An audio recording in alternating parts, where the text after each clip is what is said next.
If it makes you feel any not. better, I was never invited to that, even though I know Phil and I've run into him a million times. He you know what? He's probably threatened by my pizza oven and by the fact that I make my own pizzas. I don't hire a guy from Mozart to make them for I told him Jimmy had a pizza oven at his home, and it was almost the same as this one, and he said, that was about it. Because I just think I'm getting a pizza oven that it will be beyond compare. Really, it's coming next week, and there's a guy named Chris Bianco. He's got the greatest pizza place. It's in Phoenix, Arizona.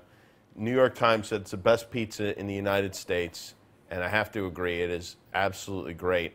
And Chris has acquired an oven for me. It's built in Houston, Texas. Really? And it's on wheels, too. Mm-hmm. So next time I move, I don't have to get a whole new oven. I can right.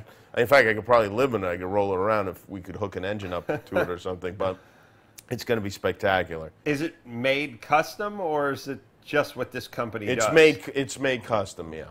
But that's all they do is make. But Chris is crazy. He has to build it to certain. He even built a mini model of it and sent it to me.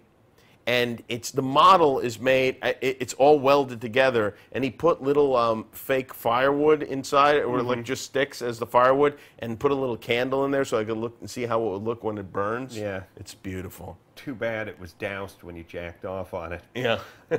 It's so weird. It is crazy as human beings. I mean, how kind of weird and dialed in we are. I mean, that you can tell the very subtle difference between good pizza and great pizza. Well, we can, but most people can't. And it's unfortunate. It really is. And it's the worst people are the ones who think they can. Yes. And because if somebody tells me a certain pizza is great and I have to try it, I will always try it. I mean, unless it's totally out of reach, I'll try it.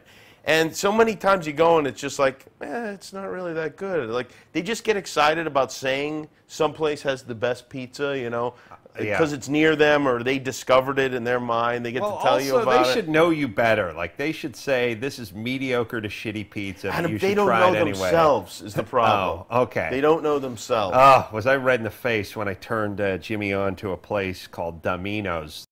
Was I red in the face when I turned Jimmy on to a place called Domino's that I thought was awesome, and then it turned out they were franchised and they were all over the place, and it was horrible, and I started seeing the commercials about avoiding the Noid.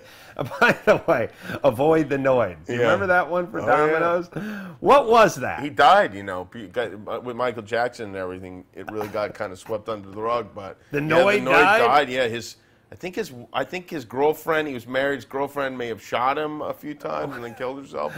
There's certain things that I'd really like to get to the bottom of, and the avoiding the Noid was one of the campaigns that was you know, those things shouldn't be allowed to just go away. There should be some sort of museum or something dedicated to bad ideas. Yeah, Spuds MacKenzie and the Noid and just things that happened in a big way for a short period of time. It would also be nice if, yes, there should be a museum of popular bad ideas. Yeah. I mean, I would definitely go there before I went to go look at Archie Bunker's chair at the Smithsonian. It's funny, at the Smithsonian, that's the only thing I'd want to see. It's a chair? And Fonzie's jacket.